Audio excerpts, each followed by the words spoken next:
जरा सोचो दोस्तों, एक दिन आपको पता चले कि आपकी वाइफ एक सीरियल किलर है तो आपका रिएक्शन क्या होगा। कुछ ऐसा ही होता है डॉन के साथ। कहानी की शुरुआत एक स्वीट सी फैमिली को दिखाने से होती है, जिसमें एक सीधा सा हस्बैंड है जिसका नाम है डॉन। डॉन की एक खूबसूरत सी वाइफ है जिसका नाम है मोना। इनके 2 बच्चे भी होते हैं, जिसमें से एक लड़का और एक लड़की होती है। हम देखते हैं कि मोना अपने हस्बैंड और अपने बच्चों से बहुत प्यार करती थी, लेकिन घर पर भी सिर्फ उसी की ही चलती थी। इसके अलावा डॉन को दहेज में एक फर्नीचर स्टोर मिला था, जहाँ पर वो एज ए मैनेजर काम करता था। फिर एक दिन जब डॉन अपने ऑफिस में काम कर रहा होता है, तभी वहाँ पर एक पटाखा सी लड़की आती है जिसका नाम डस्टी होता है। डस्टी इतनी सुंदर थी कि डॉन उसको देखते ही उस पर लट्टू हो जाता है। डस्टी वहाँ पर जॉब की तलाश में आई थी और डॉन उसे सेल्स गर्ल की जॉब पर रख लेता है। फिर कुछ दिनों बाद हम मोना को देखते हैं, जो कि किसी काम से अपने फर्नीचर स्टोर में आती है। फिर मोना जब वहाँ पर डस्टी को काम करते हुए देखती है तो वो डॉन से कहती है कि ये काम तो बहुत अच्छा कर लेती है, जिस पर डॉन उसे कहता है कि ये मेहनत भी बहुत ज्यादा करती है। इसके बाद हम देखते हैं कि स्टोर में जब मोना और डॉन अकेले होते हैं तो मोना डॉन से पूछती है कि क्या तुम्हें चरम सुख चाहिए, जिस पर डॉन भी एक पागल कुत्ते की तरह उछलने लगता है और कहता है कि शुभ काम में देरी मत करो। पर तभी मोना उसे कहती है कि मैं तुम्हें ये आनंद अभी नहीं बल्कि कुछ दिनों बाद में दूंगी।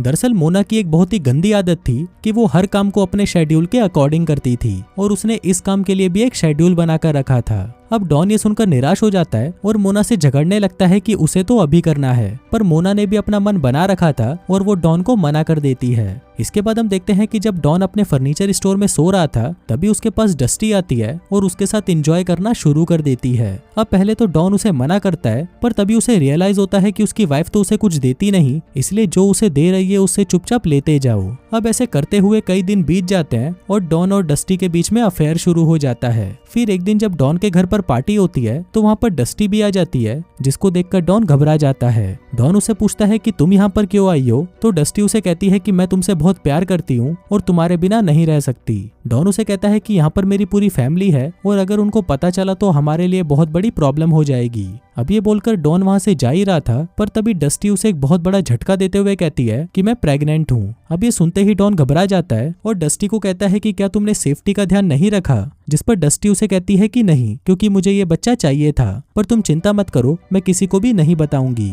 अब इसके बाद से ही डॉन काफी परेशान रहने लगता है और उसे कुछ भी समझ नहीं आता कि वो क्या करे। फिर एक दिन स्टोर पर डॉन डस्टी को अपने पास बुलाता है और उसे अबॉर्शन करवाने के लिए $25,000 देता है, पर डस्टी वो पैसे लेने से मना कर देती है और कहती है कि इन पैसों से मेरा खर्चा नहीं चलने वाला, मुझे इससे ज्यादा चाहिए, और ये बोलकर वो वहाँ से चली जाती है। इसके बाद हम डस्टी को देखते हैं, जो कि अपने घर पर आती है और वहाँ पर हम देखते हैं कि उसका पहले से ही एक मुस्टंडा बॉयफ्रेंड होता है। फिर डस्टी का बॉयफ्रेंड उससे पूछता है कि डॉन कितने पैसे देने को तैयार हुआ, तो डस्टी उसे कहती है कि $25,000, जिस पर मुस्टंडा बॉयफ्रेंड उसे कहता है कि तुम उससे ज्यादा पैसे मांगो क्योंकि वो काफी अमीर है और उसके पास पैसों की कमी नहीं है। दोस्तों, यहाँ पर हम व्यूवर्स को पता चलता है कि डस्टी यहाँ पर अपने बॉयफ्रेंड के साथ मिलकर डॉन को बेवकूफ बना रही है और वो कोई प्रेग्नेंट नहीं है, वो ये सब तो बस उससे पैसे निकलवाने के लिए कर रहे हैं। इसके बाद डस्टी डॉन को फोन करती है और उसे कहती है कि मुझे ज्यादा पैसे चाहिए। डॉन उसे कहता है कि मेरे पास और पैसे नहीं है क्योंकि मेरी बीवी मुझे ज्यादा पैसे नहीं देती। इस पर डस्टी उसे कहती है कि अगर तुमने मुझे पैसे नहीं दिए तो मैं सीधा तुम्हारी वाइफ को कॉल करूंगी और उसे मेरे और तुम्हारे अफेयर के बारे में बता दूंगी। अब इस सबसे डॉन बहुत ज्यादा परेशान हो जाता है और उसे कुछ समझ नहीं आता कि वो क्या करे, इसलिए वो अपनी वाइफ के पास जाकर उसे सब कुछ सच बता देता है। अब डॉन की बात सुनकर पहले तो मोना उस पर बहुत चिल्लाती है, पर फिर कुछ देर बाद वो शांत हो जाती है और उसे कहती है कि तुम्हें डस्टी जैसी लड़कियों से दूर रहना चाहिए। फिर इसके कुछ देर बाद डस्टी फिर से डॉन को फोन करती है और उसे याद दिलाती है कि अगर तुमने मुझे पैसे नहीं दिए तो मैं सब कुछ तुम्हारी वाइफ को बता दूंगी। अभी सुनकर मोना को और भी ज्यादा गुस्सा आ जाता है और वो डॉन पर चिल्लाने लगती है। वो उसे कहती है कि इसमें तुम्हारी भी गलती है और तुम्हें ही सब कुछ ठीक करना होगा। डॉन उसे पूछता है कि सब कुछ ठीक कैसे होगा, तो मोना उसे कहती है कि हमें डस्टी का मर्डर करना होगा। अभी सुनकर डॉन शॉक्ड हो जाता है और मोना को ऐसा करने से मना कर देता है। फिर अगली सुबह हम देखते हैं कि डॉन और मोना स्टोर पर होते हैं और वहाँ पर मोना एक दवा बनाती है। फिर मोना डॉन से कहती है कि तुम ये दवा डस्टी को पिला देना, और इतना बोलकर वो वहाँ से चली जाती है। इसके बाद डॉन फोन करके डस्टी को अपने स्टोर पर बुलाता है और उसे कहता है कि पैसों का इंतजाम हो गया है। फिर कुछ देर बाद डस्टी वहाँ पर आती है और वो डॉन से कहती है कि मुझे कहीं पर जाना है, इसलिए तुम जल्दी से मेरे पैसे दे दो।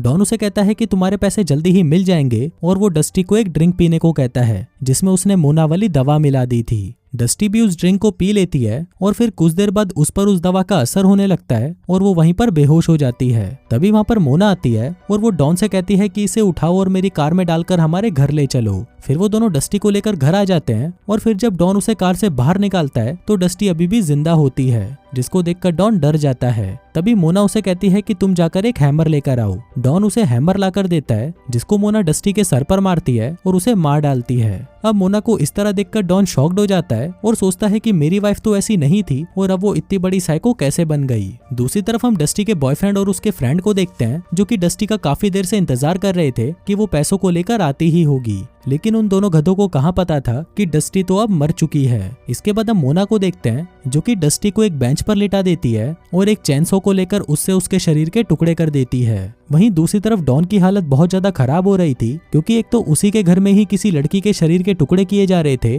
और एक उसे आज पता चला था कि उसकी वाइफ एक बहुत बड़ी साइको है, जो कि शरीर के टुकड़े तो ऐसे करती है जैसे वो पनीर काट रही हो। फिर जब डॉन के स्टोर का मैनेजर स्टोर को ओपन कर रहा होता है, तभी वहाँ पर डस्टी का बॉयफ्रेंड अपने दोस्त के साथ आता है और उसके मुंह पर एक कपड़ा डालकर उसे कुत्ते की तरह मारना शुरू कर देता है। इसके बाद जब डॉन स्टोर में जाता है तो वो वहाँ पर देखता है कि वहाँ पर पुलिस आई हुई है और डॉन का मैनेजर पुलिस को रिपोर्ट लिखवा रहा है। फिर डॉन के पूछने पर उसका मैनेजर कहता है कि आज सुबह 2 मुस्टंडे आए थे और पहले तो उन्होंने मुझे कुत्ते की तरह मारा और फिर मेरे सारे पैसे छीनकर वहाँ से भाग गए। इसके बाद जब डॉन शाम को अपने घर पर आता है तो वो देखता है कि बाहर उसका बेटा उस मुस्टंडे से बातें कर रहा है। तभी डॉन भागकर बाहर जाता है, पर तब तक मुस्टंडा वहाँ से जा चुका था। वो डॉन के बेटे को एक पार्सल देता है, जिसमें डॉन की वाइफ मोना की फोटो होती है और साथ ही उसमें एक एड्रेस भी होता है, जिस एड्रेस पर वो डॉन को मिलने के लिए बुलाता है। वो एड्रेस एक बार का होता है, जहाँ पर डॉन उस मुस्टंडे से मिलने जाता है। फिर वो मुस्टंडा उसे पूछता है कि डस्टी कहाँ है, जिस पर डॉन उसे कहता है कि वो कल स्टोर आई थी और मेरे सारे पैसे लेकर वहाँ से चली गई। इसके बाद डॉन बार से बाहर आता है और मोना को सारी बातें बता देता है। मोना उसे कहती है कि तुम्हें घबराने की जरूरत नहीं है, मैं सब कुछ ठीक कर दूंगी।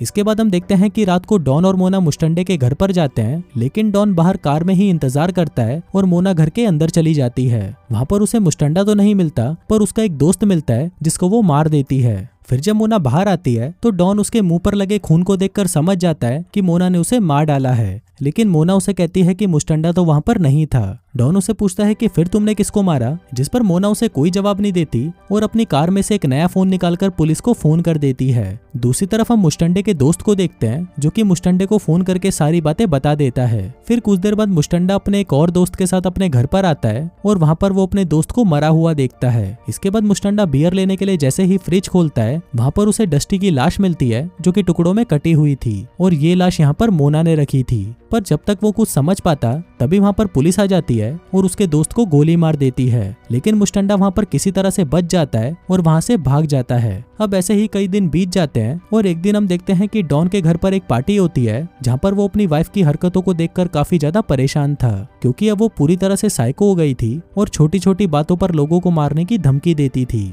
उधर डॉन को भी अब डर लगने लगा था कि कहीं इसका असर उसके बच्चों पर ना आ जाए, इसलिए वो एक प्लान बनाता है। वो किचन में जाता है और वहाँ की लाइट्स में कुछ गड़बड़ी कर देता है, जिसके बाद वो गैस के साथ भी ऐसा ही करता है। फिर इसके बाद वो मोना को अपने लिए मीट लाने को कहता है, जो कि किचन में था। फिर मोना जैसे ही मीट लाने के लिए अंदर जाती है और लाइट्स ऑन करती है, तभी वहाँ पर एक जोर का ब्लास्ट होता है और मोना वहीं पर मर जाती है। दरअसल डॉन ने ऐसा इसलिए किया था क्योंकि वो अपने बच्चों के फ्यूचर को खराब नहीं कर सकता था। फिर फिल्म के लास्ट सीन में हम देखते हैं कि डॉन अपने बच्चों के साथ खुशी खुशी कार से कहीं जा रहा होता है, पर तभी वहाँ पर मुस्टंडा भी आ जाता है, जो कि उनकी कार पर नजर रख रहा था और फिर वो उनकी कार का पीछा करने लगता है। शायद वो ये सब डस्टी की मौत का बदला लेने के लिए कर रहा था। और दोस्तों, इसी के साथ ही ये कहानी यहीं खत्म हो जाती है।